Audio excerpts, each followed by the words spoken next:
All right, 1.6 composite functions. So we looked at how to do a composition before. Now we're going to look at composite functions themselves, mainly domain of a composite function and how to decompose it. So those are the two things that we're going to focus on today. Finding the domain is going to be a two-step process, really. You have to look at the domain for both functions that are being used to make the composition. And then when we decompose, before we had the two functions, you composed them together to make a new one. This time we're going to have one where you actually break it apart into a couple pieces. So, finding the domain of a composite function, you can see this stuff here. And that's the basic idea, is the domains of both functions come into play one way or another. So let's look at this. Find the domain of f of g, where f of x is 5x minus 1, and g of x is 4 over 3x minus 2. We have to start by finding the domain of g. So the domain of g, x can't be 2/3. Now we move on to find the domain of f. That is, x cannot be 1. Now the issue comes in that we're looking at f of g of x, right? Which is going to look like this: 5 over 4 over 3x minus 2 minus 1. So this is definitely part of our domain. But this idea right here factors in a little bit differently.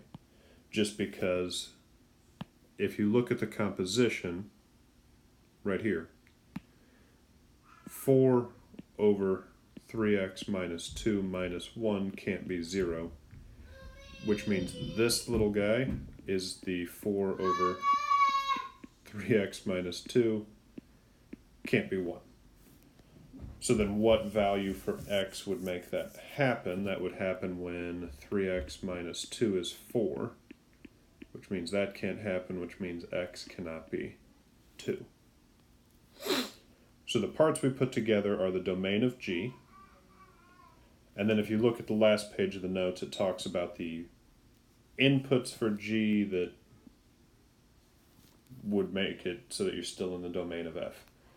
So x can't be 2, x cannot be 2/3, so we could write our overall domain this way. So can't be 2/3 because the domain of g, x can't be 2/3. That's the easy part. Finding the other part is the difficult one. For the outside function, right, f is the outside function because it's f of g of x. But for this one, what's right here can't be 1. When we do this composition, the thing that's right here is not just x, it's 4 over 3x minus 2. So that's how we end up here. 4 over 3x minus 2 can't be 1. That's why x can't be 2. So x can't be 2/3, x can't be 2. It can be anything else. So negative infinity to 2/3, 2/3 to 2, 2 to infinity, not including any of those.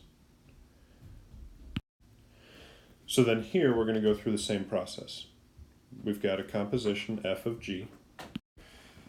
So for this, we start by finding the domain of g. That's step 1. So in looking at g, square root of 3 minus x, we know 3 minus x has to be greater than or equal to 0. That's my x again too. Yes, that is your x. So then we've got 3 greater than or equal to x, or flip it around, x is less than or equal to 3. So that's part of what we need.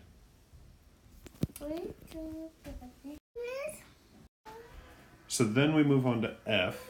The domain of f, x plus 2, has to be greater than or equal to 0, which means x has to be greater than or equal to negative 2. That's my x's again. And so the idea, again, with this part is that with the composition, we're going to have the square root of the square root of 3 minus x plus 2. 2?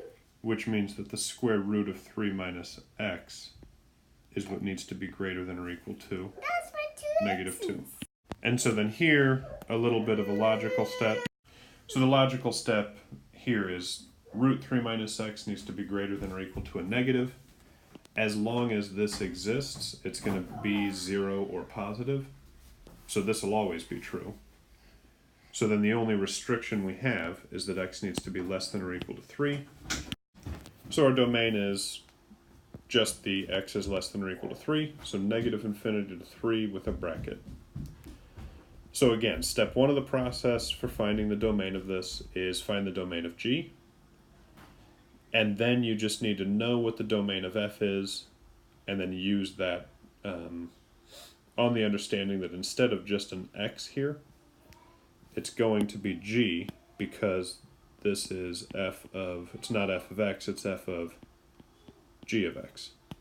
So whatever has to be true of X in the function F has to be greater than or equal to negative 2. That's just going to have to be true for G of X. That has to be greater than or equal to negative 2. So yet another example with the same process. Find the domain of G. So we get that for the domain of G. Then over here, look at the domain for F. X minus 2 can't be 0, which means x can't be 2. We apply that rule right there, because again, we're looking at not f of x, but f of g of x. So what's true of x here would have to be true of g of x here. So the root x plus 4 cannot be equal to 2, which means x cannot be equal to 0.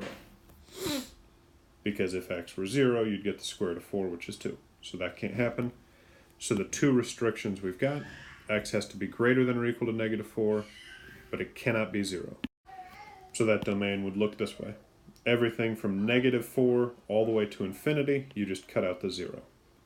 So in interval notation, you have to do it this way. Negative 4 to 0, union 0 to infinity, including the negative 4, but not including the 0.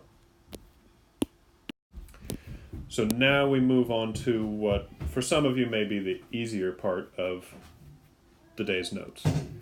We just want to rewrite R of x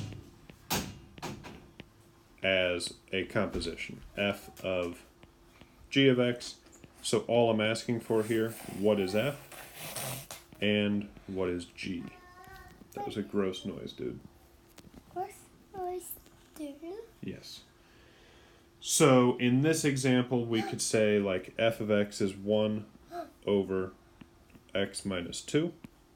Up there. And g is the square root of x plus 4. Right? Which I think is the example we just did on the last page. But that's the idea of what it means to decompose a composite function. This is a function with multiple parts, and you could see it as 1 over x minus 2 for f, and you're plugging in root x plus 4 to that function. So then this one, same process, we want to rewrite a as a composition of two functions, f of g.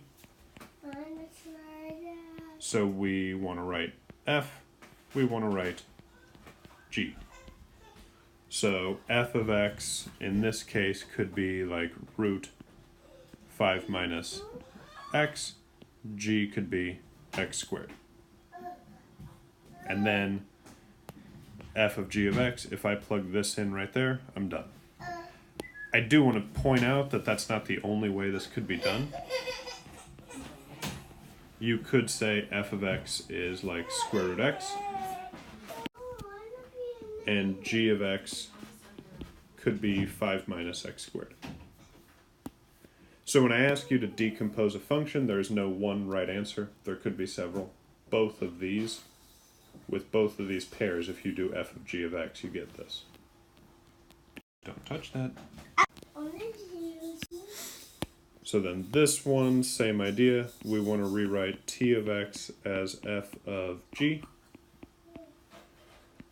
So again, multiple ways this could be done. The way I see it, 4 over 3 minus x, and g of x is the square root of x squared minus 6.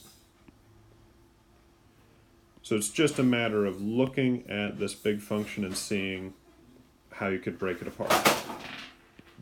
I see this radical in here as g, and then I'd be plugging that into f 4 over 3 minus x this way. That would get me my answer. Multiple other correct ways of doing it. So that's it for today, finding the domain of a composite function and decomposing a function into its parts. Hopefully this helps a little bit.